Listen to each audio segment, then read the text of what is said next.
Добро пожаловать на мой канал, с вами Валентина. Продолжение моей работы.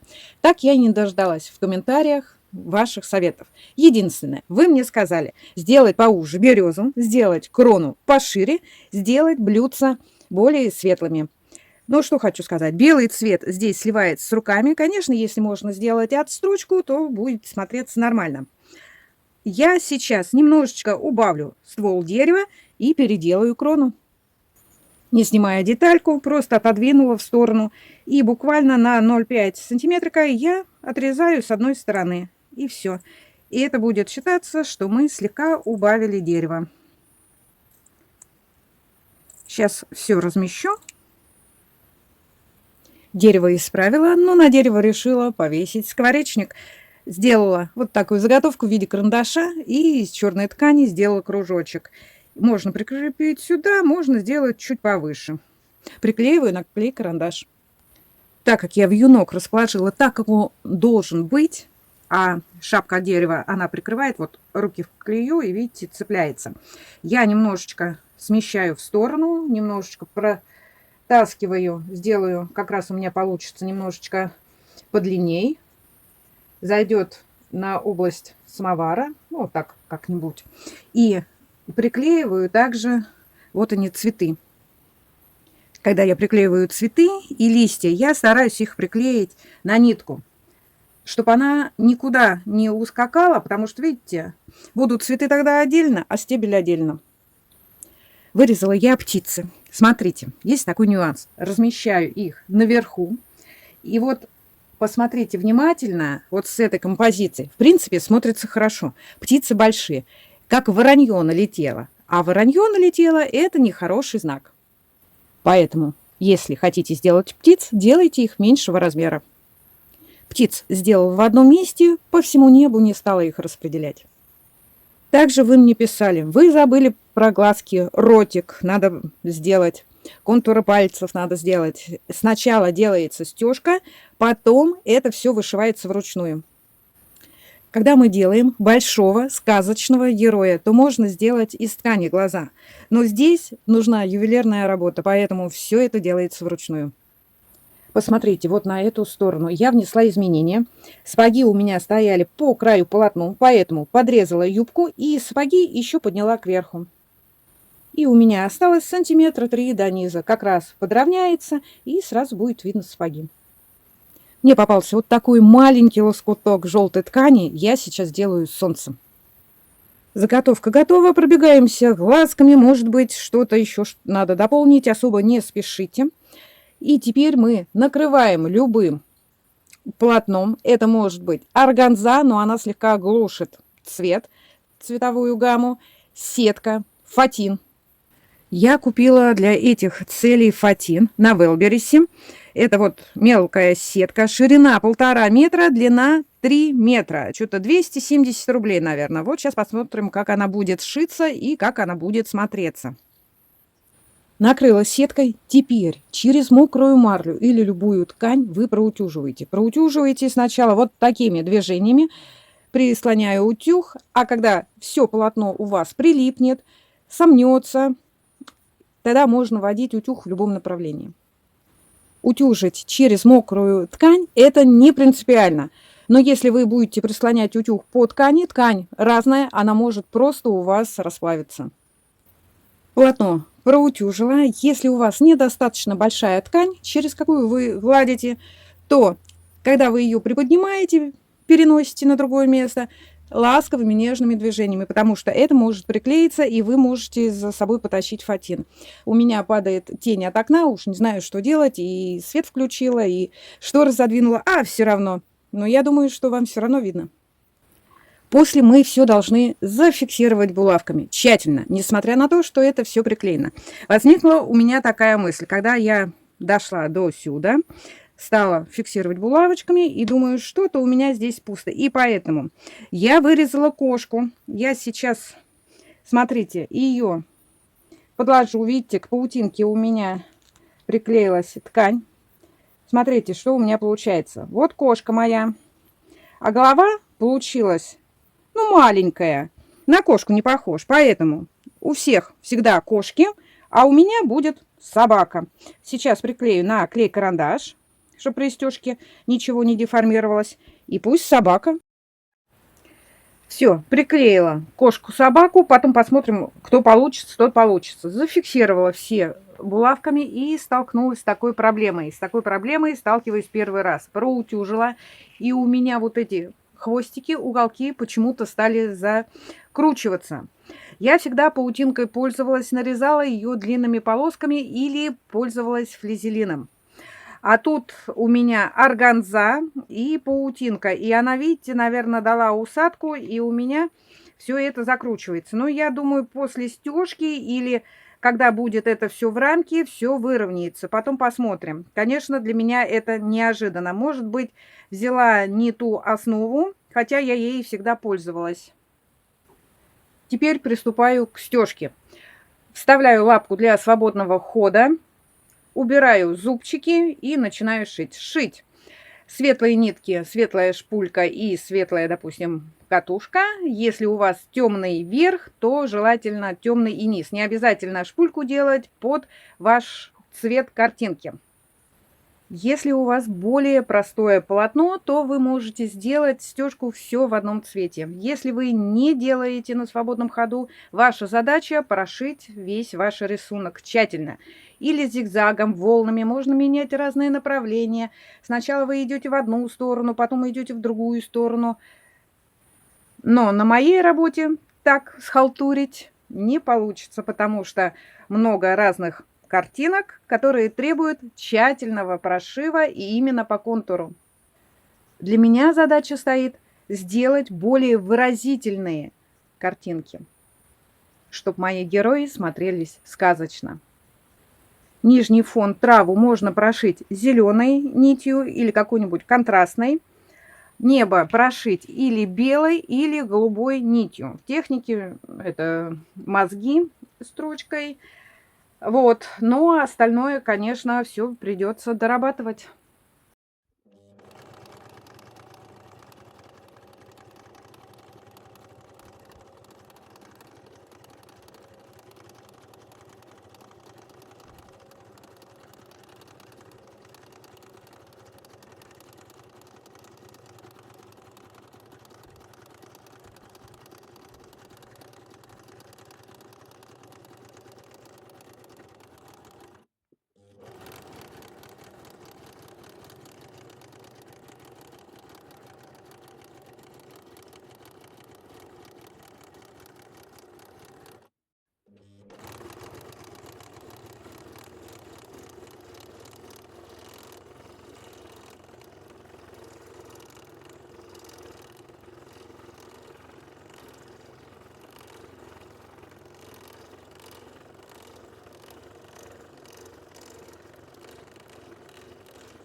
Работа моя полностью готова. Мне она очень нравится. Да, действительно, она получилась яркая и действительно, какую я хотела. Но тут есть некоторые такие погрешности.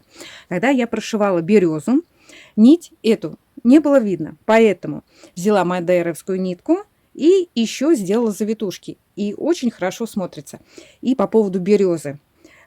Скворечник висит на уровне стула. Конечно, можно было бы березу сделать более высокую, тогда она не была бы низкорослой и смотрелась, на мой взгляд, бы более интересней.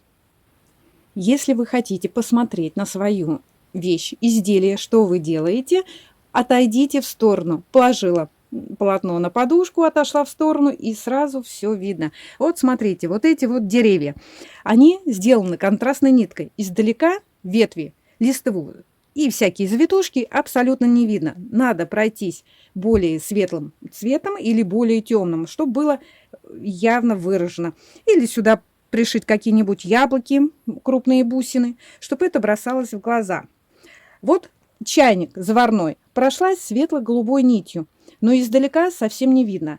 И я так думаю, что подправить можно акриловыми красками. Эта вещь будет висеть на стене, стираться она не будет, и я так думаю, что с красками-то ничего не будет, даже со временем. Когда все прошила, вышила, пришила бусинки, сделала лицо, отутюжила, выровняла. Готовый вид получился 55 на 69.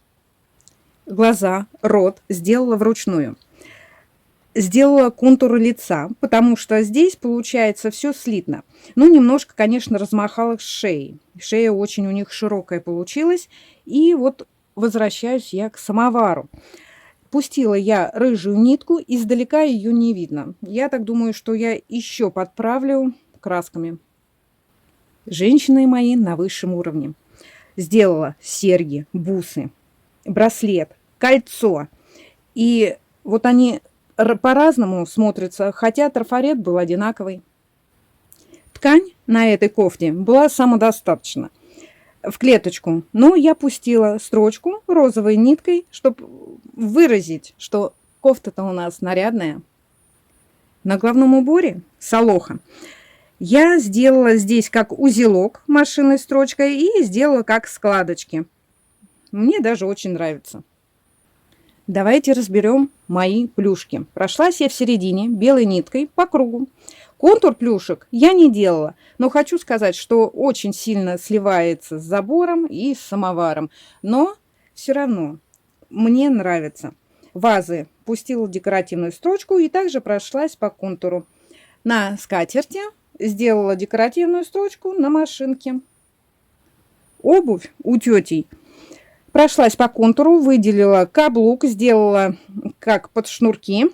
Здесь, видите, тоже другая нитка, но она сливается. Тоже сделала под шнурки и машинкой туда-сюда сделала каблук. Но я так думаю, надо каблучок-то черненький сделать. Киску просто прошлась по контуру и сделала белыми нитками усы. Давайте разберем цветы и листву. Мадейровской ниткой прошлась по зеленым цветам, листьям. Посмотрите, как они хорошо смотрятся. Простая строчка проходила в одном направлении, в другом. И делала прожилки. И также рыжими нитками сделала на желтых цветах, а на красных розовые. Прошлась по контуру и также сделала прожилки. Веревку, как вьюнок, я не трогала. И меня очень волнует забор. Сначала начала черной ниткой просто прошивать, мне не понравилось. Потом я поменяла цвет, начала делать коричневый, она сливается. Взяла, отрегулировала машинку так, чтобы черная нитка, она у меня была в шпульке, слегка выбивалась. И я прошила. Но такой результат мне не особо нравится, но распускать я не буду, хотя издалека отлично смотрится. В правом углу, вот в этой части, надо было мне тоже что-то сделать. Или какие-нибудь цветы, или также посадить березу, хотя я ее вырезала, но не стала. Фон прошивала волнистой линией зеленого цвета. А небо сделала белой нитью, хотя первоначально хотела голубой.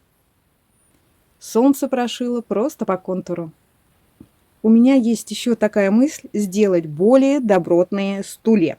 Сюда можно кое-где по контуру пустить бисерки. Это будет высший свет. Самые такие обеспеченные женщины. Хоть одежда у них не супер дорогая, но зато стильная и нарядная. Современная по тому времени. По поводу заварочного чайника, чтобы он не смотрелся так просто, на нем можно вышить цветы или нарисовать. Посмотрите, что я сделала.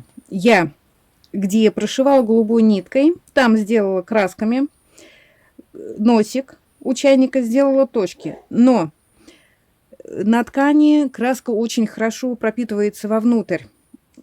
Нарисовал, она красивая, раз впиталась и становится блеклая. Ну, что хочу сказать. Вот желтыми нитками я сделала, нитками краской сделала слегка такие полосочки, но впиталась, но все равно есть какое-то очертание. И также плюшки-ватрушки прошлась желтым цветом. Они не такие, уже не так сливаются, и мне уже очень даже нравится.